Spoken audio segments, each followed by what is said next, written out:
Yes, folks, it's Thursday. I think I got all the buttons pushed. I'm Fred McMurray, which means this has to be.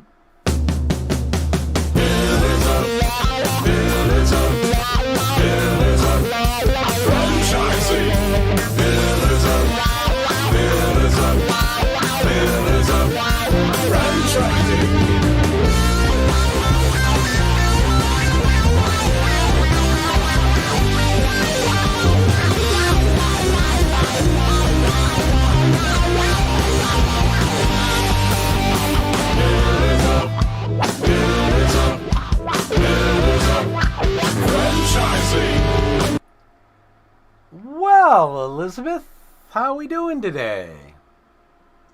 We're doing well. How are you doing? We're kind of missing a few people, but we've got it covered, right? As far as I can tell, we got it covered. All the buttons got hit that should have gotten hit. And, we're moving along. Other than the fact that we're missing Kristin, and we're missing Ray, and we're missing David. So we're missing a whole lot of folks, aren't we? Yeah, but they're out for good reason. Kristen's off to Vegas for a wedding and a birthday celebration. Ray is celebrating his anniversary with his wife. David's busy, I think, getting the joint chiropractic stuff training done. So everybody's busy little bees, but the old standbys are ready to get through the show and make it a good one. Well, we can only hope. Interesting. You mentioned you mentioned something there about what's that? Birthdays.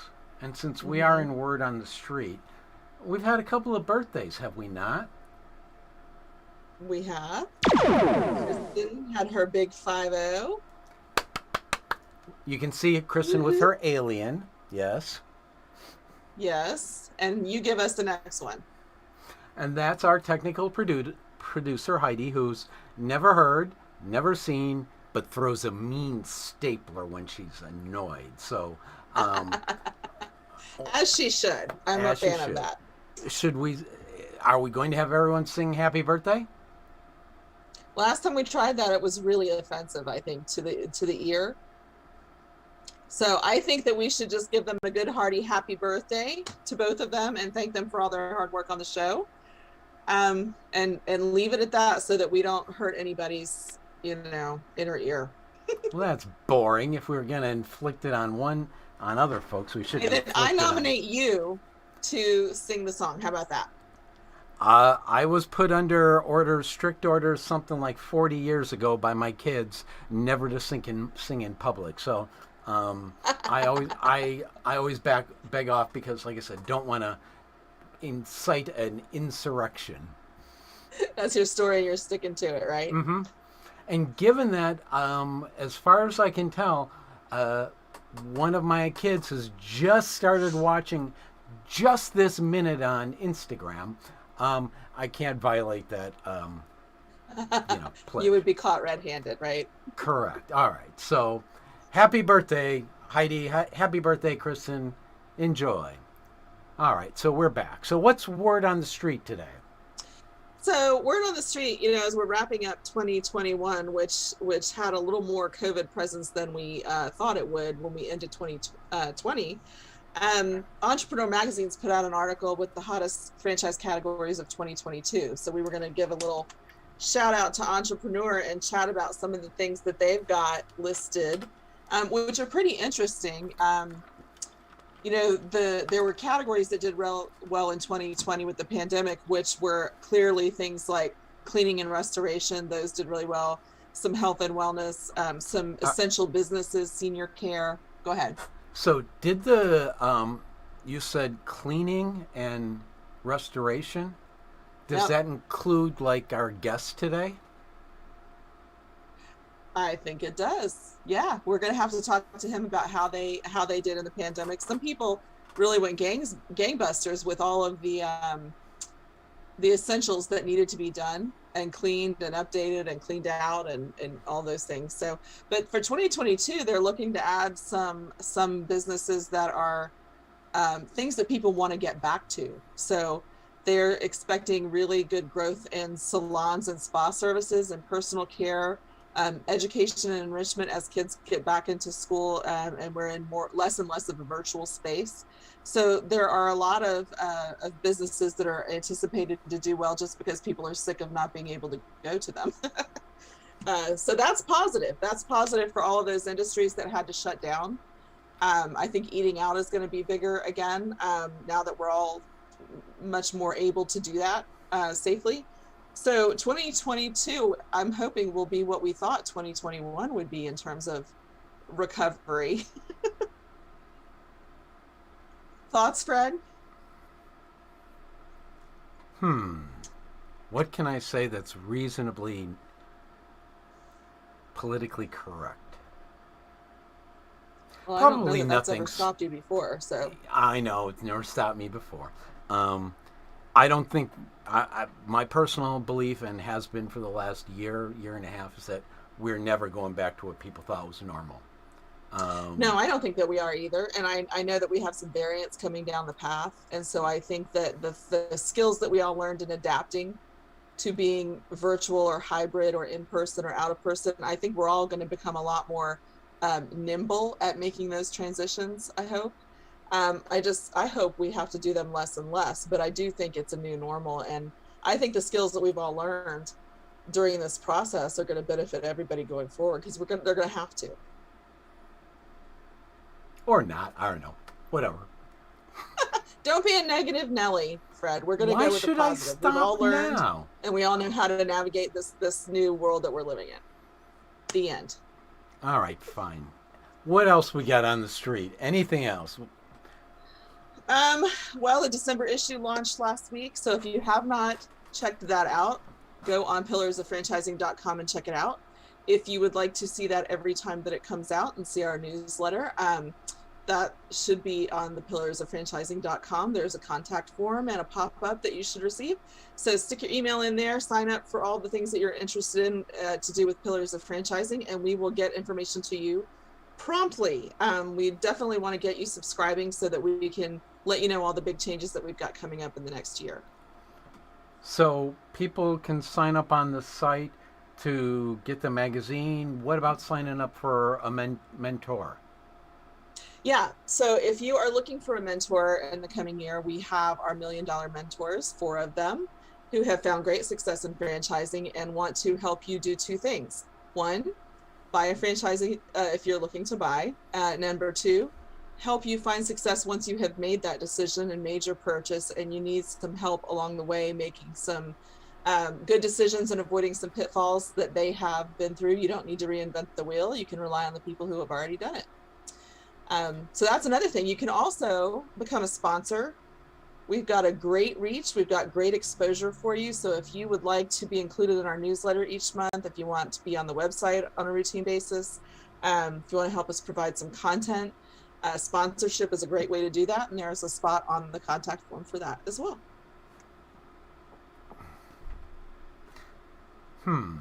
Now you lost me, but okay, that's fine.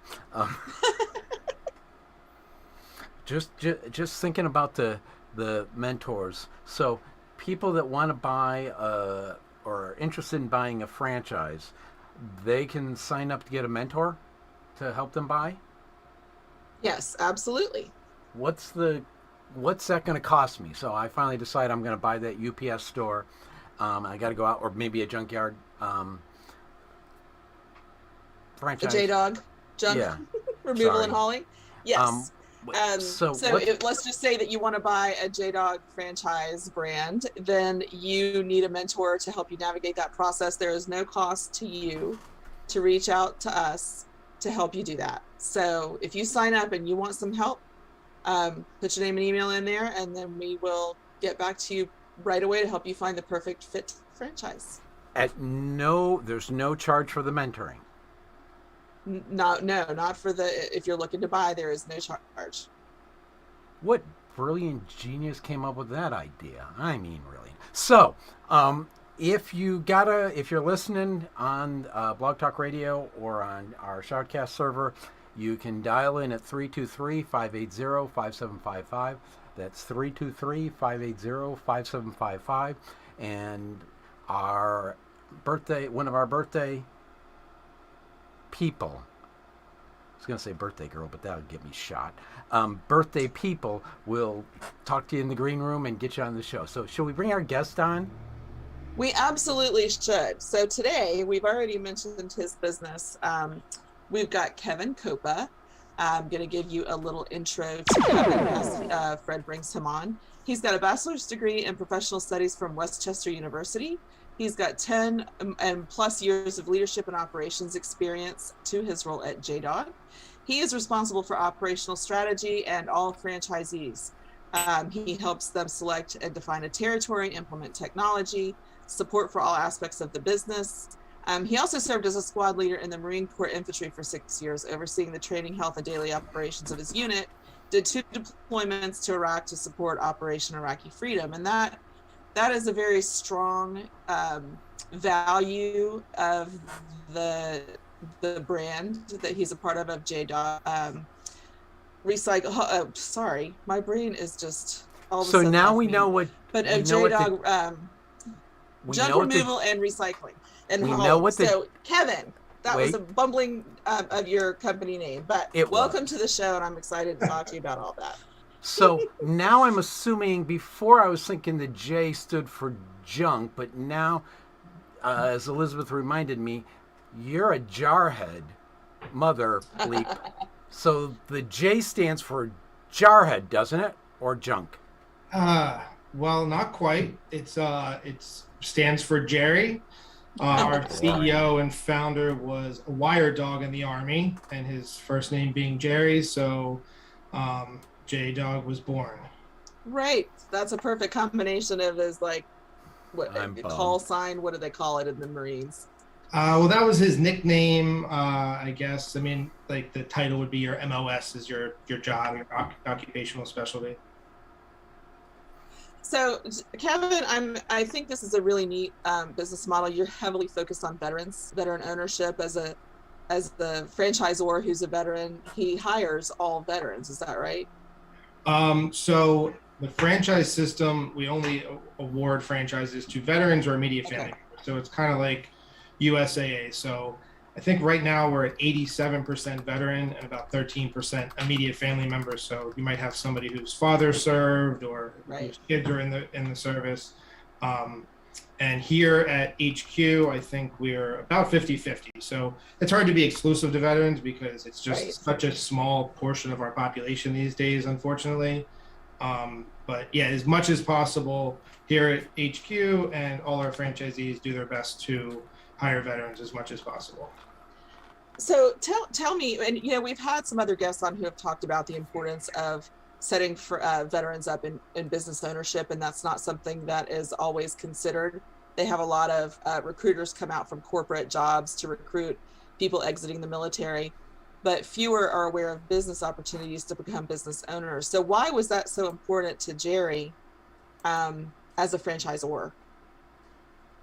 It was important to Jerry because he lived it. He got out of the Army, and none of his skills were really easily transferable into civilian workplace.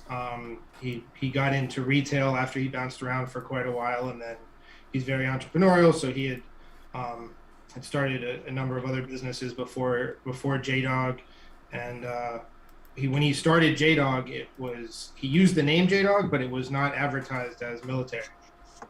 He started here in the King of Prussia area, just outside of Philadelphia. And I think like 2 weeks in, and this is 10 years ago, one of his customers commented on how he was just on time. He was clean cut. He was very professional. Yes, sir. Yes, ma'am, which you just don't see from a lot of service-based industries these days. And they asked where that came from, and he said, well, you know what? It probably goes back to my days in the Army. And she said, you really need to advertise that, because I think customers would be more attracted to hiring a veteran if they knew you were a veteran. And I think, it was 2-3 weeks into the business, and he went to his wife and said, I think we need to rebrand a little bit and just change our marketing. And that kind of was the precipice for everything that followed. So they did it for 3 years, and then realized they had something that, is a very easy business to, duplicate. So they decided they could have a real impact on the veteran unemployment rate, which at the time was 5 or 6%. So they started JDog with the mission of getting the veteran unemployment rate less than 1%. That's amazing.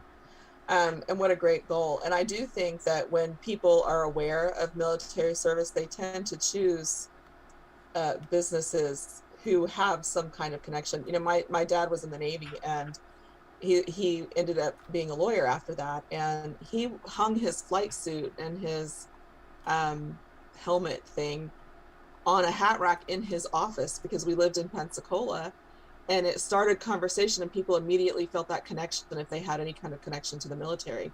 So I think that something like that is an incredible marketing tool, and an incredible mission to help those people coming out of the military find their footing. Yeah, and that's, I mean, the whole idea of JDog is if a customer is given the opportunity to hire a veteran or not a veteran, you know, 9 times out of 10, hopefully they choose the veteran. And among veterans, it doesn't matter what service or branch. I mean, we all pick on each other from, you know, Army to Marines and Air Force and whatnot, but there's a camaraderie because everybody is fighting in the same fight. And I really feel lucky in working here that I get to work with all kinds of veterans every day. And, you know, a lot of them, you know, we have many franchisees that they were in the, you know, Army for 20 years, and this is only their only second job or career in their whole life. Yeah. So tell us a little bit, we kind of skipped over the JDog business model and exactly what it is that you do. And I love the fact that you do include a lot of recycling and sustainability in what you do, because I think that's another great selling point for you guys.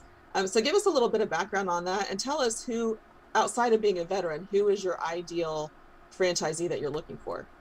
Sure. So JDog started about 11 years ago. Jerry and Tracy ran the business here locally for 3 years before they started franchising. So we've been franchising for 7 to 8 years. It is a, you know, focus on any kind of cleanup. We'll come and take away your sleeper sofa if you got a new one, or, you know, we clean out full warehouses. We'll do porter service work where we clean parking lots and things like that. We have a lot of franchisees that are getting into renting dumpsters and things along those lines. And we also have a second franchise system now, carpet cleaning and floor care. So, and they're going to be getting into janitorial services as well. So we've only been doing that for about going on 3 years now. So the ideal candidate, I've been thinking about that one because I know that was going to be something we talk about. And it's tough because unlike a lot of franchise systems, our marketing is very unique, and we only really target veterans that are looking to franchise. And we have everything from people that were in the Army for 20 years and get into JDog, or they might have been, you know, Jerry was in the Army for 2 years and then in the National Guard for a couple of years, and then, you know, worked retail for 20 years before he got into JDog. So we have many different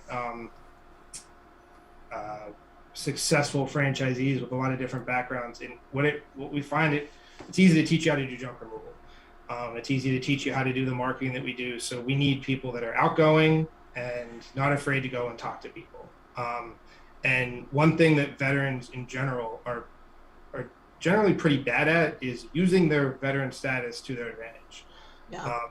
Nobody that I know got into the military to help them later in life, but recognizing that is, you know, a powerful tool to use to your advantage in the future. And, you know, whether it's standing up at a Chamber of Commerce meeting or a B&I group and just starting with that veteran fact, it kind of gets everybody's attention and gets their focus a little bit quicker. So I think that is really the important thing that we need in prospective franchisees, is somebody that wants to go out and talk about their service and help others.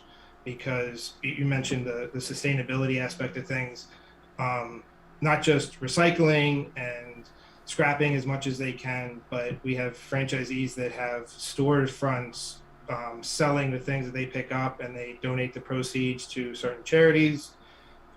So it's very cool to see the community that we've created within the brand, and everybody's very much about giving back. We have franchisees that go home to their, you know, home city and realize that now that I'm a veteran trying to conduct business, I notice that there's not a lot of other veterans doing this. So they'll start their own veteran-based networking groups and things like that, and they kind of become the hub in their own town when it comes to veteran networking and stuff like that. So let's have some fun. Um, One of my, I guess you'd say one of the heroes I have, once said that the Marine is the ultimate killing machine in the U.S., or the United States Marine is the ultimate killing machine. So given starting from that fact, how does that work well as a franchisee? Interesting. Well, I think one of our mottos as Marines was adapt and overcome. And we always say we do less with more than the other services because we have a smaller number of Marines than any other branch, and we have a much smaller budget than most of the other services as well. So I think that, especially given COVID, I mean, everything changed. We're in a business where we come to your house, we come inside, and we're walking around touching your things, and that was something that was immediately made people uncomfortable. So to be able to kind of transition that to, we can clean out your basement if you just open the BOCO door. We can go in and clean that out without really having to interact with you and your family. If you have items in your garage, we can go in there and be in and out without, really causing any disturbance. So I would say to answer your question, the military background provides a great amount of leadership training and the ability to roll with the punches more than anything else. So I think those are the two qualities that lend themselves well to franchising for veterans. Okay. So do you think veterans are better off being franchisees or starting their own businesses? I know buying a franchise is technically starting your own business, but there's a definite differential, as Jerry will tell you, from starting a business as opposed to buying a franchise. So do you think veterans are better off going the franchise route because of the order and structure, or they might be better off starting their own business? I have my own answer, but I figured I'd ask an expert. Yeah, I generally think franchising is a very good option for veterans because they are used to structure, and also not just the structure of the franchise, but the ethos of brotherhood that we've created within the brand, I feel is really important. And I don't have franchising experience outside of this other than, other franchisors that I've met through JDog. But, we do a bi-weekly roll call, just open forum, everybody call in. We give them the opportunity to kind of ask whatever questions they want to or topics. And, we have a substantial part of our franchise base call in, and calls will go from it's a 8 to 9 o'clock call in the evening, and typically it starts at 7:30 because people call in early. And we had a trainee that was here last week, and they were on the roll call, and they came in the next morning because I logged off around 9:30, 9:45, and she said they were on until 1 a.m. just talking about junk removal, best practices. And I think that's a lot of what veterans miss. And when they go into a civilian workplace, there's a missing chunk of shared experiences that all veterans have. This sucked going here, or I was stationed there, or I was a part of this, operation in this country, or we overlapped being at this base for whatever time. So that lends well to instant, friendship between franchisees and the veterans in the system. And I think that is the biggest thing that when the Discovery Day attendees come in, they can feel that. They can see how, we're close with everybody, how much they share amongst each other, and everybody genuinely wants everybody else to succeed. And there's no real competition within the system, which is really encouraging from my point of view. Everybody wants to help, and they all want to build each other up and encourage. Okay, so now we'll go for a really technical question. As much as I'd like it to be about automatic weapons, I'll probably get something thrown at me if I ask it. So what I am going to ask, I love having vets on the show. They're my favorite. Me too. In order to get a JDog franchise, what's the cost I'm going to pay? Somebody wants to buy it and says, how much are they going to need to buy a JDog? So right now, the franchise fee is $35,000 for your first territory. Next year, our FDD has been updated. It's going to go to $45,000 for your first territory. Territories are based on population, so we do zip codes around 200,000, give or take 10% in population. And then if someone wants to buy multiple territories, the price is scaled down, and we will stagger the openings so that's not a huge upfront cost. Typically, to start, our franchisees are, in need of financing for 80 to 120, maybe 150,000, depending on how ambitious they are. The big expenses, other than the franchise fee, are really a truck, which you get a dump truck or a truck and trailer are both good options for our model. And then wrapping them. I don't know if you've seen, we have really cool camo wraps on all our vehicles with the big dog on the side.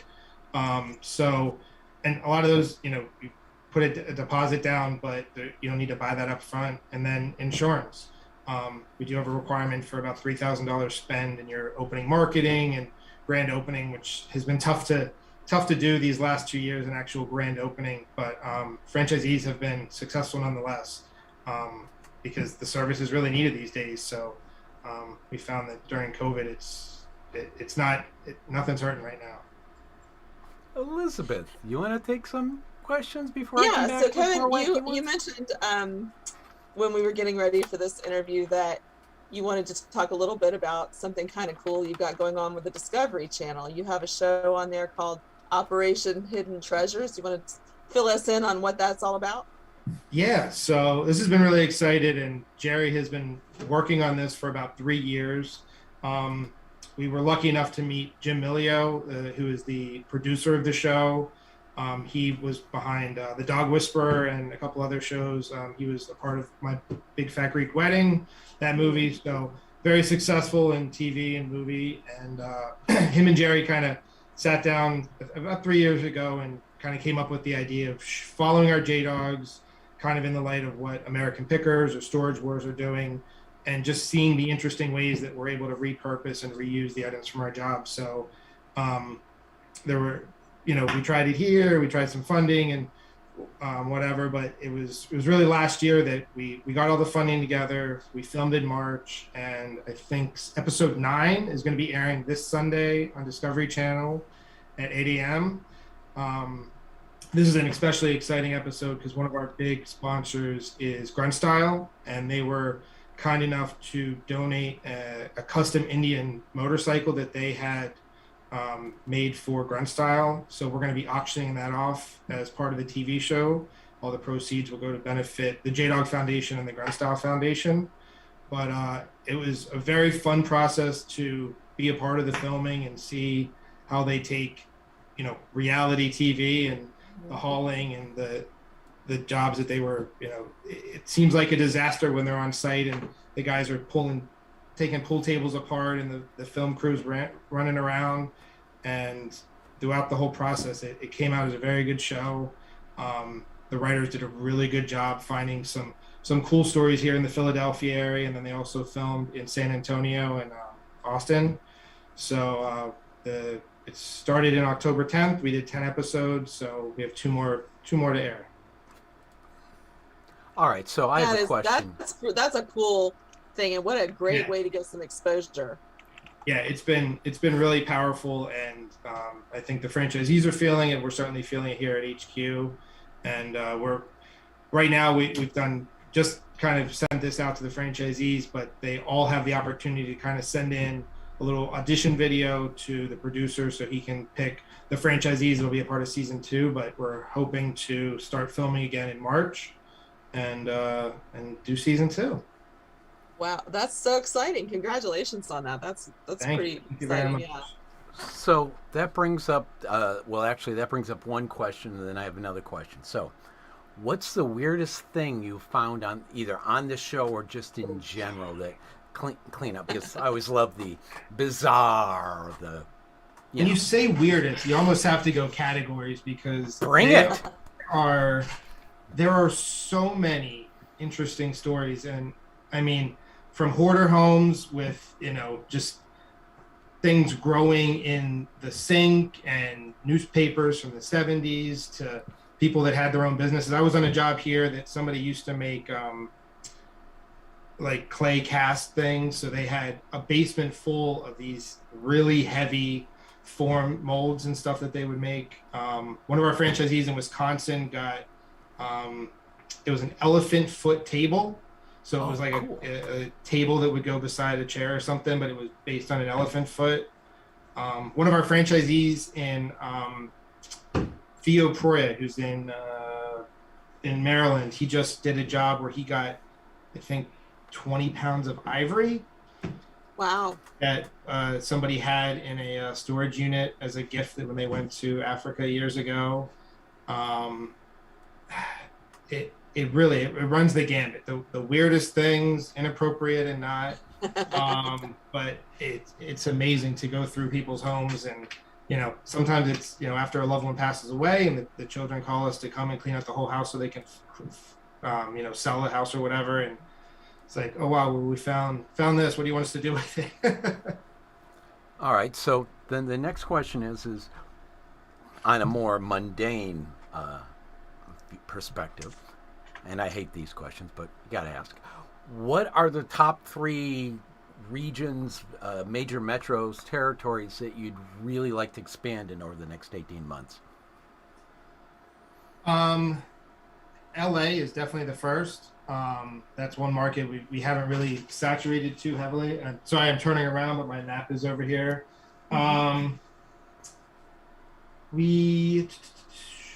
I would really like to get more into Chicago. We have one franchisee that has been in Lake Zurich and Elmhurst since I've been here, so about 6 years. But that's really our only exposure in Chicago.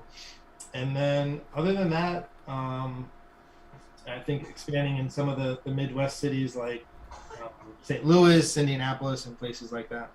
Okay. So the other question I have is, you'd said you'd given numbers on what it would take to buy as well as some of the equipment.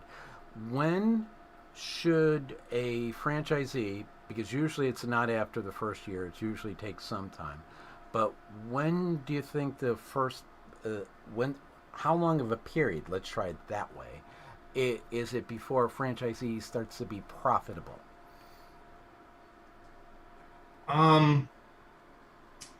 So we are a flat royalty franchise.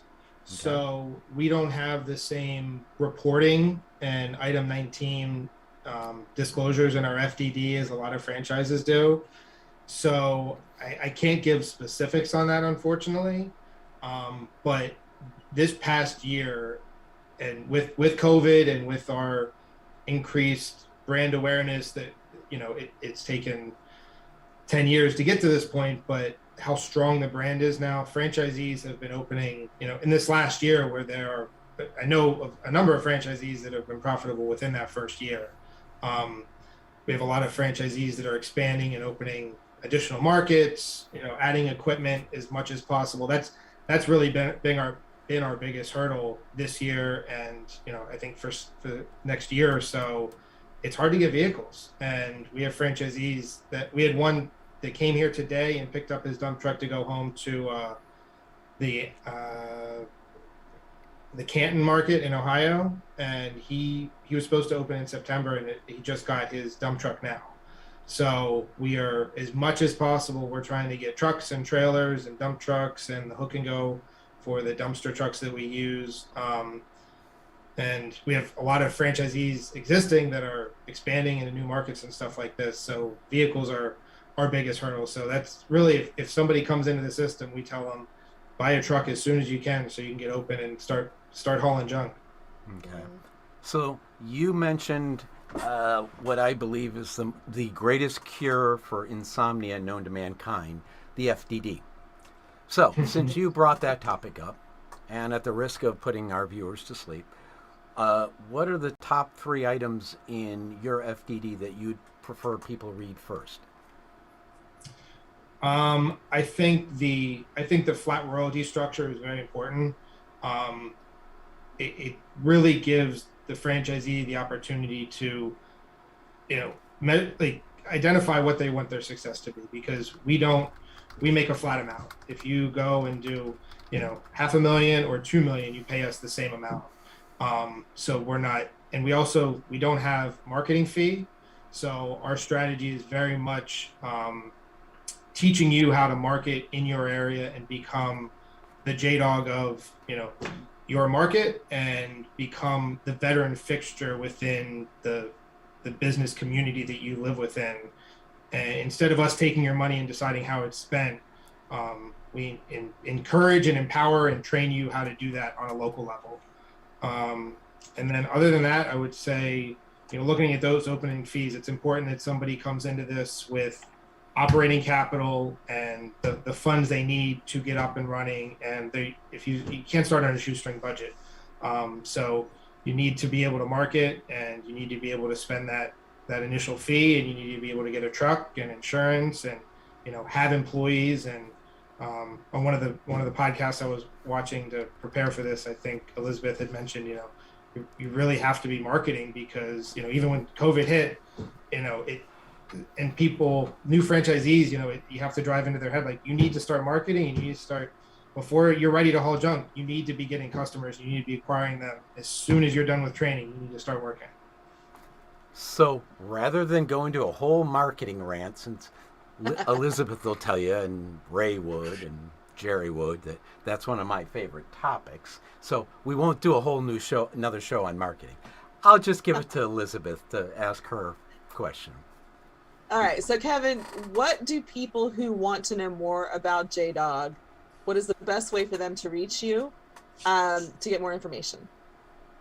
So on JDog.com, you can go to the form and fill out the entry form.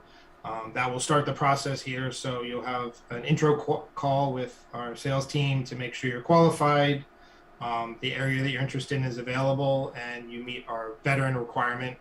And then, coming here to Discovery Day, I think, is the most important part, to really understand, the brand, the team here that supports you in your business and gets you up and running, and doing the due diligence of talking to the other franchisees throughout that process is very important because, like I said, with the ethos of brotherhood, when you call a new franchisee, they're going to encourage you, they're going to tell you how they're doing, and they're going to be very transparent with those things. So, but if you go to JDog.com, there's a lot of information there, and you can fill out the form, and that kind of starts the process.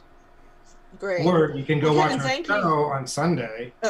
Yeah, on Sunday, tune into the Discovery Channel, right? Yeah, go to the Discovery Channel, watch the show. You can on demand the other episodes. So that really gives you a feeling of what kind of jobs you get into and how you're able to help people. Because veterans go from serving the country, and now you're able to serve your community, and it's a powerful thing. Yeah, absolutely. Thank you so much. We'll certainly have you back. This has been a great interview, and I think all of us here really love the veteran aspect of it. It's meaningful to many of us and our families. So thank you so much for coming on, and good luck on the Discovery Channel season 2. Well, thank you very much for having me. I appreciate it, and I look forward to watching more episodes. Thank you for your service, sir. Thank you, sir. Hey, franchise owners. How's your local marketing? Do you feel like you could use some help keeping up with your social media posts and comments and reviews? Do you wonder if you could be doing more to attract local customers? Are you able to identify new movement in the local area? At Westvine, we help franchisees like you reach more local customers through digital marketing. With daily monitoring, creative content, and ad placement, and customer data intelligence, we'll get your business in front of the people who want your products or services. We also work with franchisors who need an agency to handle the digital marketing for all of their locations. If you're ready to reach more local customers, give us a call at 805-265-5440 or visit us at westvine.com. That's 805-265-5440 or westvine.com. So Jerry. So Elizabeth. Good to see you. You too. Did you notice I took it off of mute while we were on commercial, so I didn't start talking on mute like I usually do? Well, and I did the same. I never turned mine on, so I think both of us got it this week. We're learning. We're learning. I'm learning. Yeah, it's mostly me. Slowly. So we are excited to talk to you today because you're going to talk about identifying the next big thing. And with your great clips experience and with the joint chiropractic that you just launched, I know that you always have your eye on the next big thing. So we want the scoop on how you identify what you think is going to be the next big thing that's successful for you and for others. Sure. It's a great question. And of course, 3 years ago, I went through that with the joint, and it's exploding across the country. And so that turned into a really good decision. I had done it with great clips before, and I've helped others get into different ones on the same format. The first thing I do, Elizabeth, is I look to see what's going on in the world, the real world, if you will. If there's trends or fads or those kinds of things that are starting up out there, it's just a matter of time before somebody franchises it. So, somebody will be doing something as a little standalone business. Maybe they're doing it on the side, something like that. And they will realize that it's growing and it's getting momentum. Maybe they quit their job and go full time. And then they say, this feels like something that could explode beyond this. Maybe we should turn it into a franchise. Then they reach out to experts to help them actually, put an FDD together and a business plan and those kinds of things. So once that happens, then what you need to do is, in my opinion, I've identified it already. Then I start watching some of the industry, the franchising industry experts. So in other words, the entrepreneur top 500 that comes out every year. There's many other franchise magazines that have different rankings throughout the year. And I start watching those to see if that, new thing is showing up on there. And then depending on your comfort level, whether you're risk adverse or whatever, you may want to watch it for 2 or 3 or 4 years to see how it goes. If you really believe it's the right thing, you can get in right at the beginning.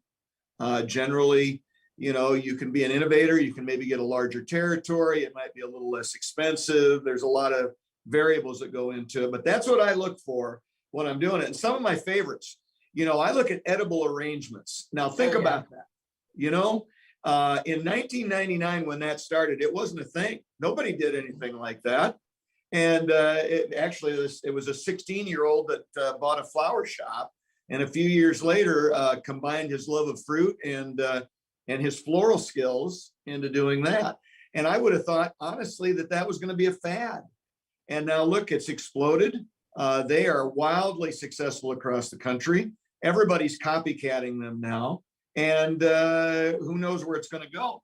So I missed that. And I've interviewed Soumya, the daughter of the owner, who's now their digital strategist or vice president of digital strategy, and she was a really up and coming, amazing young woman. And the fact that they've co-branded, I think these are things to watch too. The fact that they've taken it from just fruit and they've partnered with people who are adjacent. So now they might have cookies or chocolates or whatever it is. I think they really came through the pandemic strong because of some of those strategic decisions. So I think when you watch them over time, that's when you start to see that they're going to be more than a fad, wouldn't you say? Right. And somebody like that who has a main channel set up, and if they're looking around, they see some of those people that are edging into it by doing cookies and candies and nuts and those kinds of things. Well, you've already got the channel set up, so it's pretty easy to add that into yours and expand and just make your brand that much more successful, makes it more appealing as a franchise, probably a lot more revenue and profits generated. So it makes it easier to sell that franchise. So I look for those kinds of things. And there's a lot going on in the world right now, a fair amount of it driven by 2 things, COVID and aging. Yeah. So some of the newer things that are coming out that have, most of them been around for ages, but are turning into franchises now.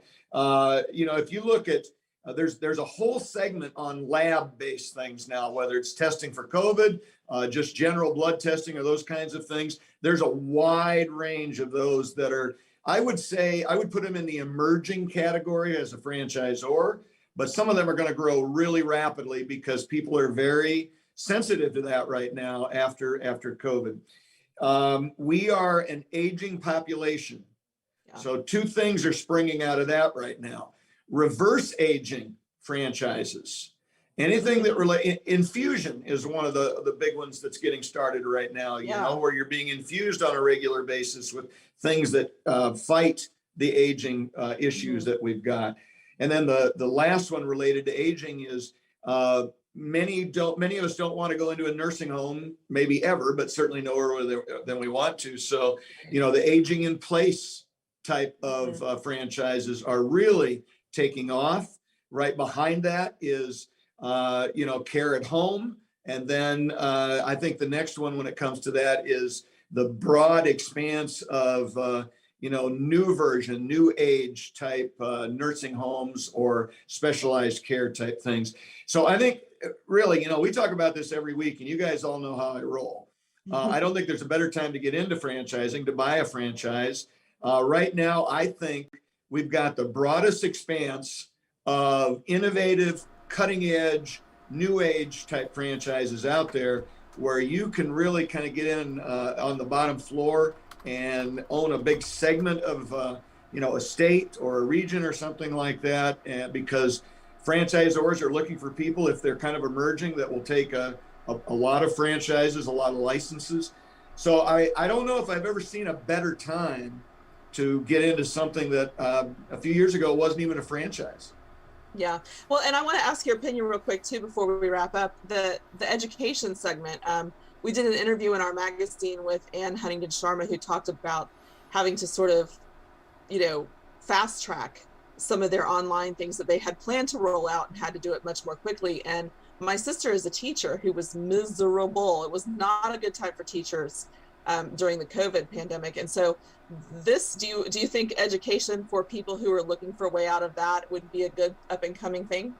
I think it's huge. I mean, look at children. You know, many experts say kindergartners and first graders got impacted for the rest of their life based on what happened during COVID, because those are the years when they learn team skills and working together and that kind of stuff. And you can't do that on a Zoom educational session. So, yeah, I think there's going to be a lot of new franchises that come out of that. I think a lot of people want to work at home. And so they're taking additional education online so that they can, you know, be prepared for a job that they can do at home as opposed to going to the office. And I don't want to miss this rare opportunity to call out JDog because they're our guest, and, you know, anything to do with recycling in any format is turning into a franchise right now. And there is, I think that's a real emerging segment right now too, to go along with everything else. So kudos to JDog and what they do, and other people that are coming out with brands similar to that, maybe not in that specific category, but, you know, recycling other types of things. So I really think, Elizabeth, I am not kidding, I really think there's a ton of opportunities out there right now. And anybody thinking of leaving their job, starting their own business, or expanding, if they own multiple businesses right now and continuing to expand, a rare time in business history right now to take a look at some real cool things going on. Awesome. Sounds great. Fred says we have a comment. So Fred, what kind of comment do we have? Oh, it's a comment from me. So Jerry, are you really answering the Kristin question before it even gets answered or asked? I mean, seriously now, you got to wait till Elizabeth asks the Kristin question so we can get a side-by-side comparison. They do it every week, so I'm all prepared for it, and I just integrate it into the discussion. Then it's simpler that way. I think we just need a T-shirt for you that says it's always a good time. Ooh. Then you just wear it around, right? I like it. Thank you, guys. I'd say Jerry. Should be more of a polo, not a T-shirt. I can't see Jerry in a T-shirt. Polo, well, you know, yes. You can let him pick his style. All right. So, you ready to go for a shout-out, Elizabeth? Yeah, absolutely. So wanted to always remind you that we are a call-in show, so that you can call with your questions at any time, whether it's for our guests or our mentors. 323-580-5755 is the number. And then next week, tune in. We've got Mandy Rowe from True Rest Float Spa. Looking really forward to seeing and talking to her. She's got a really neat and interesting concept. So tune in next week, and we will have Mandy on the show. All right, so we have a new segment and a new regularly occurring guest on the show, Karen Kimsey Sword. We're excited to have her. She's from Dale Carnegie. We interviewed her last week, and she's got so much great advice going on that we wanted to have a segment with her each and every week that she's available. So this week, with David out, we're going to spend a little more time talking to Karen. So Karen, how you doing? Hello, I'm doing great. Happy Thursday. Happy Thursday. Yeah. So this week with you, we wanted to talk about brand ambassadorship. And I think with Kevin on the show, he's clearly a great ambassador for JDog, and being able to get that show out for them and build their brand recognition and their credibility. So what are some of your top tips for becoming your brand's ambassador? It's interesting. I think, first of all, Kevin, thank you. Thank you for your service. I loved hearing your segment. I am an Air Force brat. My dad was in for 20 years. So I'm all about it. I'm going to spread the word about you guys. Absolutely. So that's part of it, don't you think? I mean, even just by me listening to him, as far as even their mission and just how they go about business, just gave me a very positive impression. And I think when we talk about being brand ambassadors, I think many times people talk about, brand, it's kind of like this high level thing. It could be some marketing. And many times we don't pay attention to the small things that really make the difference with not only with our customers and with our employees and even future employees. Mm-hmm. And really about the small things. For example, I always talk about how I'm with Dale Carnegie, and a lot of what we do, it's about human relations skills. So I always have to make sure that we are living those principles all the time in any interaction, because if we don't live those principles, then it really goes against the brand. So I think it's really being aware of kind of what that is, what we stand for, and then how do we figure out how not only we as leaders can live it, but actually the people that work for us can live it too. Yeah, I mean, that's such a true thing, because when you are presented with someone one way in a professional setting and then you bump into them out in the world and they don't match or align, there's something that makes you question their credibility professionally, don't you think? Absolutely. And I've seen it happen. I've seen it happen, not just not with our company, but I've seen it happen where someone reports something and then I see them again in like a setting that's actually at the ball field, and you see something happen. It's like, whoa, they're not what I thought they were. And then you start questioning even doing business with them. Absolutely. I mean, I think that's rampant. And with social media these days, I've done some marketing work for companies where we get customers complaining on social that their truck was driving too fast down the road. They've got a picture of it with a number, which in terms of safety purposes is a good thing, because we can reach out and find out who that is. But in terms of reputation, it's not a good thing, because now they're like, look at this idiot driving, like, and now they've got a reputation for having, crazy drivers. It is so true. It's interesting. I used to love this certain department store, and they were known for their customer service for years and years and years. They'd have the little wrapped packages. They were known for going above and beyond, even the way they handed you your bag after they would check you out. And about a year and a half ago, right before COVID, I happened to visit a couple of those different stores in a couple of different locations, and had a really interesting situation where the people weren't as nice. I felt as if they weren't attentive. And even when you'd ask questions, they didn't have knowledge. And then I got my, how they would used to wrap everything up. I just received it kind of plunked down in a bag. And it's interesting because they had purported this brand forever. They lived the brand for a while. And then all of a sudden you're seeing it a couple places where it didn't show up that way. I had an extremely negative viewpoint. I mean, I didn't go tell anybody, but I'm telling you guys now, I had a negative viewpoint of that. And then I find that the time that I spend in that store, when I am in that store, it's much less. So it really does impact, I think, buying patterns, loyalty in so many different ways. So, and I wanted to get a couple of your top tips. I mean, one of the things I would say, to your point, about that kind of brand ambassadorship, is when you go to Chick-fil-A and every single one time you go through the drive-thru and they say, my pleasure.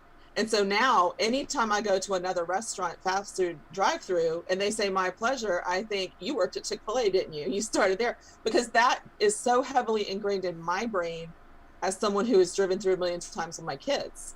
So one of the things I would say is consistency is incredibly important. But what are some other tips that you would give to people in franchising who are looking to really improve that brand? Well, I mean, first of all, kind of know what it is. I mean, and can you really live it?